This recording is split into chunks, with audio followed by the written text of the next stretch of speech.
Hi guys! Welcome back sa aking YouTube channel. I'm your REE Board Exam Buddy, Prince Ian F. Cruz, and I'll be your lecturer for today's video.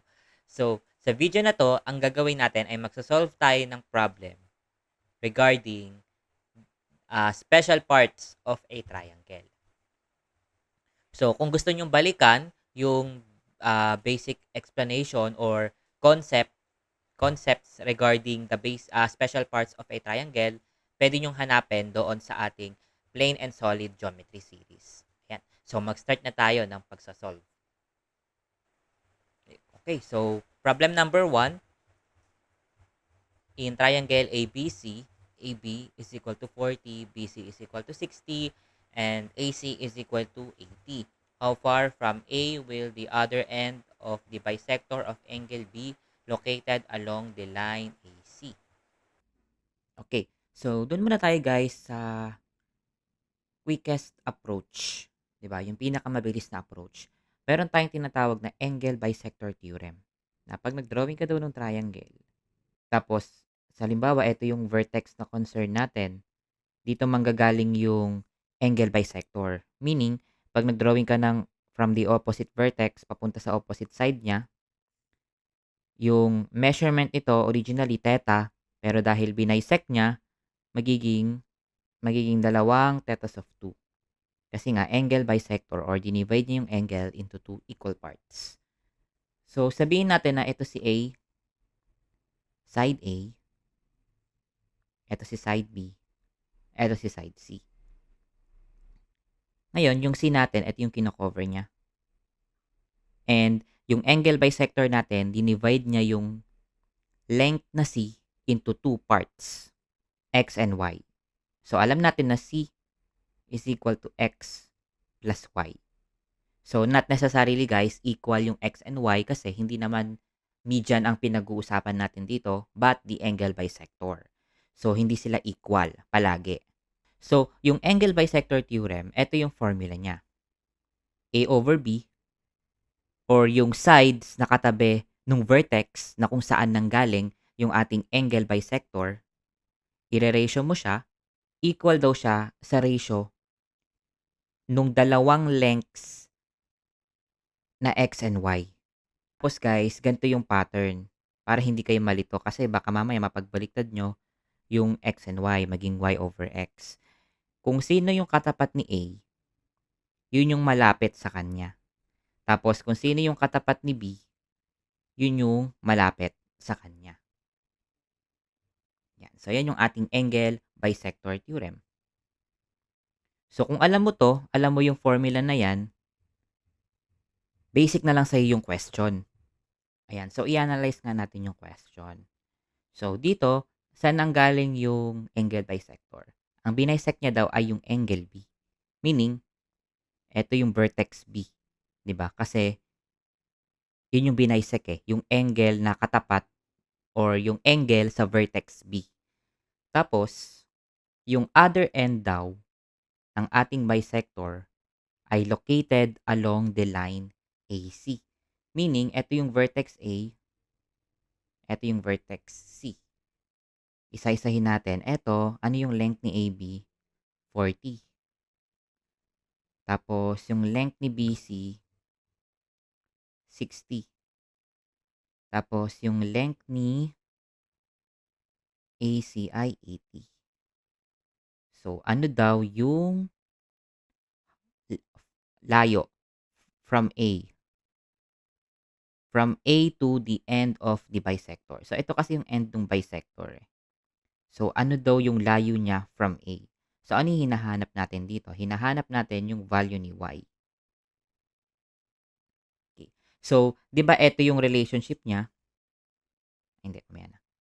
So, i-form natin ngayon yung ating equation. So, di ba ganito yung ratio natin? Yung magkatapat, ito yan. So, meaning, 60 over 40 is equal to, yung katapat niya, X. Yung katapat nito ay Y. Ngayon, hindi natin siya ma-solve directly. Bakit? Kasi, kulang, dalawang variables yung missing sa atin. So, kailangan ma-reduce natin yung missing variables na isa lang para ano siya, ship solvable. Kung may gano'n mang word, 'di ba? Para puwede siyang ma-ship solve. So, kailangan hindi dalawa, hindi x and y, kailangan isa lang. So, ang target natin kailangan yung matira dito, yung hinahanap sa problem, which is yung y. Para 'pag nag-ship solve tayo, diretso na tayo agad kay y na final answer. So, ano yung target nating mawala? Kailangan mawala si x. So, paano natin ma-e-eliminate si x? Gumamit tayo ng iba pang equation. So, meron pa ba tayong ibang equation na na-form dito na pwede nating ihalo doon sa ating current equation? Meron, 'di ba? Kasi meron tayong relationship na ganito, na kung i-a-apply natin siya sa triangle na 'to, 80 is equal to x plus y. So, pwede na natin 'tong ma-simplify or ma-manipulate to the point na pwede natin siyang ipalit dito. So, kailangan maging x is equal to 'to para pwede natin siyang i-plug in dito. So, paano natin magagawa yon? Ilipat natin yung y sa kabila. So, magiging x is equal to 80 minus y. Then, yung x dito, ipalit natin dyan. So, pwede ko na itong palitan ng over y, tapos 80 minus y. Then, pwede na natin itong i-shift solve. So, pwede na itong i-shift solve, guys. 60 over 40 is equal to 80 minus y over y. So, shift solve. Yun. So, 32. Yan. So, ito yung ating final answer. And, ganyan lang siya kabilis, guys. Kasi, kabisado mo to. Then, yung purpose ng video na to, guys, ay para mag-ano tayo, what if hindi natin yan kabisado? 'Di ba? Kasi yung mga yung mga fundamental talaga na dapat kabisado natin. Yung theories behind angle bisector, median, perpendicular bisector, yon kailangan kabisado nyo talaga yon. Yung mga cosine law, sine law, yon kailangan kabisado nyo talaga yon kasi hindi lang siya sa geometry na a-apply pati sa ibang subjects. So, eto, not necessarily kailangan kabisado nyo yan kasi sa dami ng kinakabisan nyo sa board exam, yung mga ganyan kasimpleng or yung mga ganyang klaseng formula na pwede mo namang ma-derive or pwede mo namang isolve in another way, pwede mo siyang magawa ng paraan eh. So, ako, I suggest yung mga ganitong formula na angle bisector theorem na hindi naman super required kasi what if hindi yan lumabas, 'di ba? So, sayang yung kabisa. So, ayun, the purpose of this playlist din talaga or itong pagiging board exam body ko sa inyo is maturuan ko kayo kung paano ma-eliminate yung pagkakabisa ng formula. Parang makapili kayo guys kung ano yung pinaka dapat kinakabisa lang natin. So, yun yung magiging process natin mamaya. Okay, so ayan. So, ito yung answer natin, 32, and mabilis lang siya kung kabisado natin yung angle bisector theorem. Yan. Pero if hindi na kayo interested sa ganon, gusto nyo magkabisa lang na magkabisa or yun. O gusto niyo yung mga short method, way of calculation, then I think you can skip this. You can skip the yung mga susunod na I think you can proceed na to the next video, guys. So, ayun. So, depende sa inyo kung anong approach niyo sa board exam. Okay. So, meron tayong triangle ABC.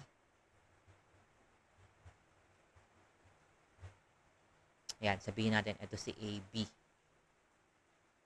Ito yung A, B, and C. So, nandito si 40. Ay, hindi. Dito pala si 40. Ito si 60. Yan. So, how far from A will the other end of the bisector of angle B?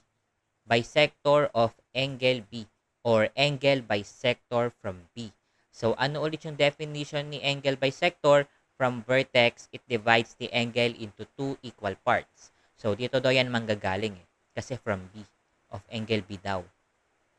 Yan. So, papunta dito. So, hindi ito kalahati guys ha, kasi hindi siya median. Hindi rin siya perpendicular bisector, so hindi niya dinidivide. yung opposite side into two equal parts. Ang dinidivide niya lang ay yung angle. Ayan. Tapos, ang hinahanap ay eto. Ano daw yung length nito? Kasi gaano daw siya kalayo from A. Tapos, along the line AC pa. Along AC naman yan, di ba? So, yun yung hinahanap sa problem. Yan. So, para mahanap natin si X, pwede tayong mag-focus sa triangle na to. Ayan, sa triangle na yan. Tapos, focus tayo dyan.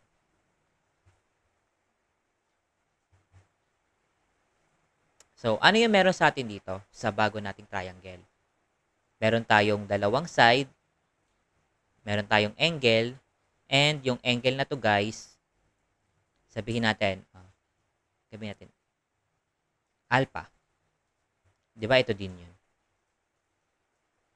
So, meron tayong dalawang side, meron tayong dalawang angle. So, kung maalala nyo guys, dun sa discussion natin ng sine law and cosine law, useful si sine law kapag ganito yung meron tayo. Yan. Yung missing sa atin ay CS. So, kailangan natin, ayan. So, kailangan natin yan mahanap. Tapos, yung pinaka magpapadali sa atin guys, yung trabaho natin ay si sine law. Kasi kung magko-cosine law tayo, di ba kay cosine law, kailangan tatlong side, isang angle. Okay, sige, meron tayong angle, pero wala tayo nito. Hindi natin to alam. Di ba? Hindi natin yan alam. So, mahirap pa yung hanapin. Unless kabisado nyo yung formula niyan ng angle bisector. Pero, mapapatagal pa tayo guys no, sa computation kung magko-cosine law tayo. So, wag na yan. Mag-sine law na lang tayo. So, kailangan nating mahanap. Kasi ganito yan eh. Sin A over A is equal to sin B over B. So, si X, pwede mo siyang i-plug in dito. Tapos, kailangan yung isa-substitute mo sa angle, yung katapat niya na angle. So, eto, gawin nating sin theta over 2.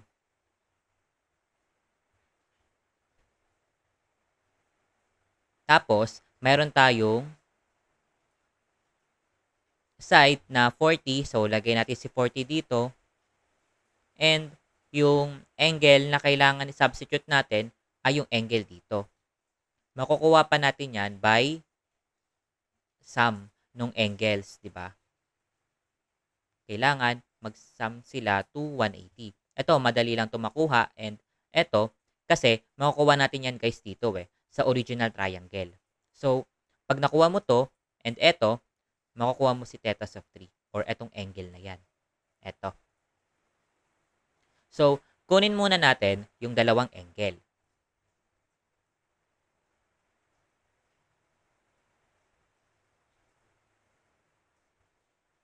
Ayan.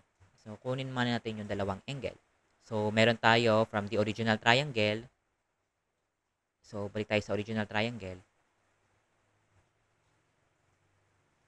So, ito ay 80. Ito ay theta. Ayan.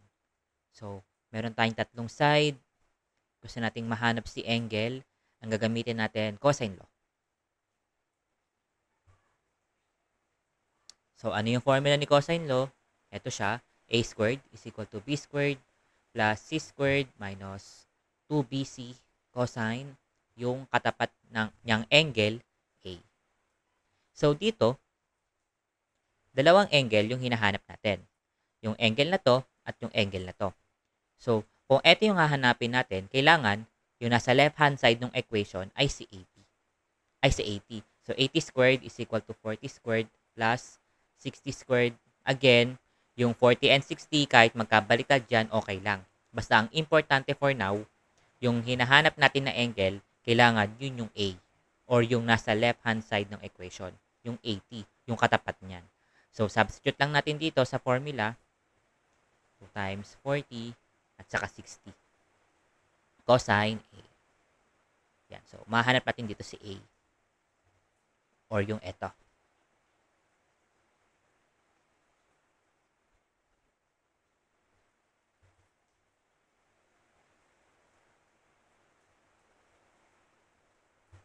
So, ang gagawin natin, i-simplify pa natin.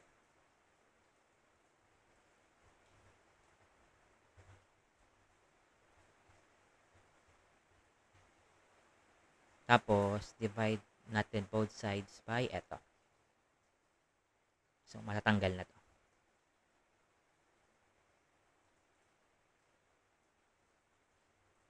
Ayan. Tapos, saka natin i-arc cosine both sides. So, pag in-arc cosine mo yan both sides, matanggal na yung cosine dito.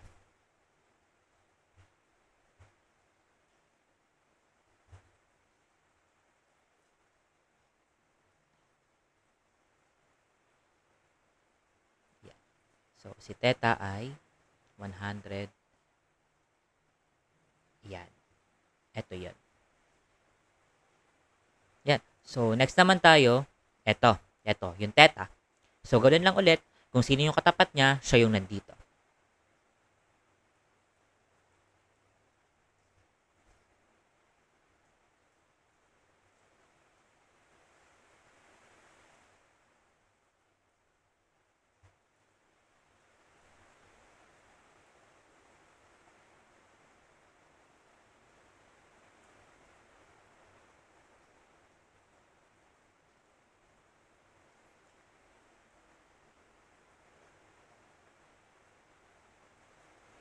So, meron na tayong alpha.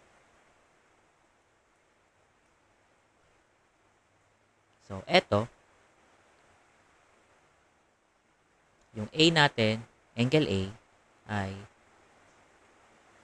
57. Ayan, degrees. So, dito, yung theta over 2, kakalahatiin pa natin to. Etong theta na yan. So, ano yung 104 divided by...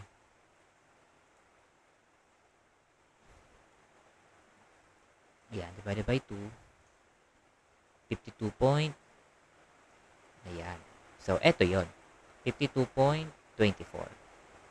So, yung, di ba yung kailangan natin sa formula ni sine law, eto, or sabihin natin angle phi. So, kailangan natin mahanap sa angle phi. So, paano yon? So, alam na natin guys na yung angle sa triangle ay nag-add sila to 180 degrees. So, para makuha mo yung third angle, di ba, pagka-din natin, tapos, kailangan 180. So, kung eto, 52, hindi, para makuha natin yung third angle, i-minus mo lang, ililipat lang natin itong dalawang angle. So, mag-negative sila doon. So, minus lang natin yung dalawang angle. So, 180 minus 52 point. Ayan.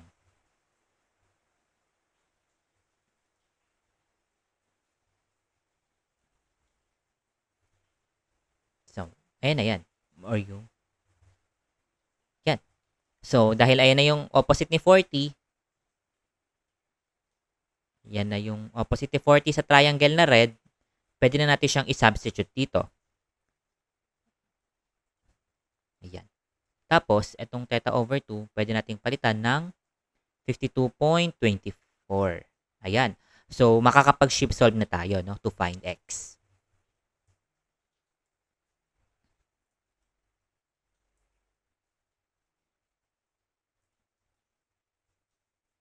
Ayan. So, yung answer natin ay 32. Ayan. So, 32 to. So pag nag-drawing ka ng angle bisector dyan, eto, 32. Tapos eto, 48. Tama. Kasi, di ba, 80 yung kabuuan eh. So, hindi niya talaga, guys, dinivide into 2 equal parts, di ba? Yung katapat niya. Kasi yung dinidivide niya lang into 2 equal parts ng angle bisector ay yung angle lang. So, not necessarily divides the opposite angle into 2 equal parts. Kasi hindi naman siya median eh.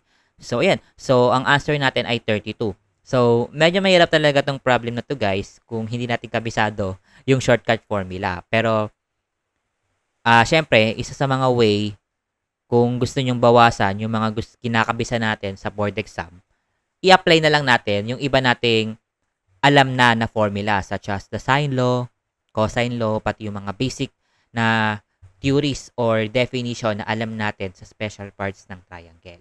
So, ayun. So, yun lang guys. Sana meron kayong natutunan. Don't forget to like and subscribe and mag-comment ng mga topics na gusto nyong i-discuss natin sa mga future videos. So, yun lang guys. See you on the next video.